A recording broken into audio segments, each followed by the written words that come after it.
दोस्तों नमस्कार, सुप्रभात। कैसे हैं आप दोस्तों? आज के इस कथा और कहानियों के क्रम में हम आपके लिए एक बेहद अच्छी और सुंदर विवाह की कथा लेके आए हैं। और वो विवाह की कथा गणेश जी की विवाह की कथा से संबंधित है। दोस्तों, क्या आप जानते हैं गणेश जी का विवाह किससे और कैसे हुआ? और क्या आप ये भी जानते हैं कि उनके विवाह में क्या रुकावटें आईं? अगर आप नहीं जानते हैं तो इस वीडियो पे बने रहिए और इस वीडियो को बिल्कुल भी स्किप ना कीजिएगा और आखिर तक इस कथा को पूरा सुनिएगा, क्योंकि कथाओं को अधूरा नहीं छोड़ना चाहिए। तो दोस्तों, आइए इस कथा को आरंभ करते हैं, जो श्री गणेश भगवान जी के विवाह से संबंधित है। भगवान शिव और देवी पार्वती के पुत्र गणेश जी की पूजा सभी भगवानों से पहले की जाती है। ये तो हम सब हिंदू धर्म के अनुसार जानते ही हैं। प्रत्येक शुभ कार्य करने से पहले इन्हें ही पूजा जाता है। गणेश जी को गणपति के नाम से भी जाना जाता है, क्योंकि ये गणों की देवता हैं और इनका वाहन एक मूषक होता है। ज्योतिषी विद्या में गणेश जी को केतु के देवता कहा गया है। गणेश जी के शरीर की रचना माता पार्वती द्वारा की गई थी। उस समय उनका मुख सामान्य था, बिल्कुल वैसा जैसा किसी मनुष्य का होता है। लेकिन ऐसा क्या हो गया जिनसे उनका मुख अलग दिखने लगा? तो इसके लिए और आगे एक और कथा सुनते हैं। एक समय की बात है कि माता पार्वती ने गणेश जी को आदेश दिया कि उन्हें घर की पहरेदारी करनी होगी, क्योंकि माता पार्वती स्नानाघर जा रही थी। गणेश जी को आदेश मिला जब तक पार्वती माता स्नान कर रही थी कि घर के अंदर कोई ना आने पाए।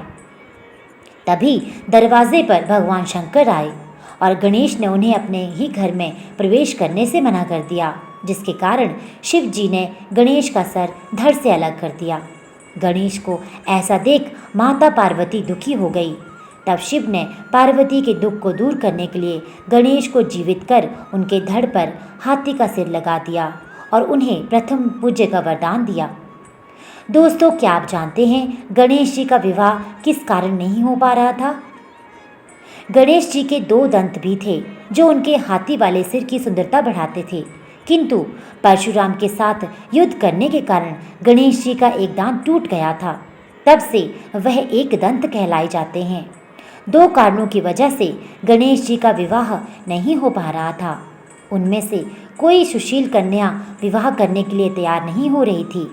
पहला कारण था उनका सिर हाथी वाला होना और दूसरा कारण उनका एक दंत। इसी कारण गणेश जी नाराज रहते थे। जब भी गणेश किसी अन्य देवता के विवाह में जाते थे तो उनके मन को बहुत ठेस पहुंचाई जाती थी। उन्हें ऐसा लगा कि अगर उनका विवाह नहीं हो पा रहा तो वे किसी और का विवाह कैसे होने दे सकते हैं। तो उन्होंने अन्य देवताओं के विवाह में बाधाएं डालना शुरू कर दिया। इस काम में गणेश जी की सहायता उनका वाहन मूषक करता था। वह मूषक गणेश जी के आदेश का पालन कर विवाह के मंडप को नष्ट कर देता, जिससे विवाह के कार्य में रुकावट आती थी। गणेश और चूहे की मिलीभगत से सारे देवता परेशान हो गए और शिव जी को जाकर अपनी गाथा सुनाने लगे, परंतु इस समस्या का हल शिव जी के पास भी नहीं था।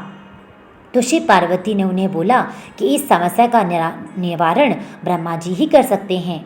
ये सुनकर सब देवतागण ब्रह्मा जी के पास गए। तब ब्रह्मा योग में लीन थे। कुछ देर बाद देवताओं के समाधान के लिए योग से 2 कन्याएं रिद्धि और सिद्धि प्रकट हुई। दोनों ब्रह्मा जी की मानस पुत्री थी। दोनों पुत्रियों को लेकर ब्रह्मा जी गणेश जी के पास पहुँचे और बोले कि आपको इन्हें शिक्षा देनी है। गणेश जी शिक्षा देने के लिए तैयार हो गए। जब भी चूहे द्वारा गणेश जी के पास किसी के विवाह की सूचना आती थी तो रिद्धि और सिद्धि उनका ध्यान भटकाने के लिए कोई न कोई प्रसंग छेड़ देती थी।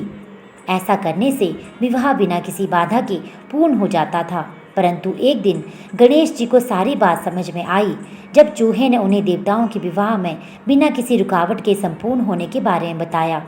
इससे पहले कि गणेश जी क्रोधित होते, ब्रह्मा जी ने उनके सामने रिद्धि सिद्धि को लेकर प्रकट हुए और बोलने लगे कि मुझे इनके लिए कोई योग्य वर नहीं मिल रहा है, कृपया आप इनसे विवाह कर लें। इस प्रकार गणेश जी का विवाह बड़ी धूमधाम से रिद्धि और सिद्धि के साथ हुआ और इसके बाद इनके 2 पुत्रों की प्राप्ति हुई, जिनका नाम था शुभ और लाभ। तो दोस्तों उम्मीद करती हूँ आपको ये कथाएं और कहानियाँ बेहद पसंद आ रही होंगी। ऐसी ही अन्य कथाएं और कहानियाँ सुनने के लिए इस चैनल से जुड़े रहिए। इस चैनल को सब्सक्राइब कीजिए ताकि आपको नए नए वीडियोज़ के नोटिफिकेशन मिलते रहे। आपका दिन शुभ हो। धन्यवाद।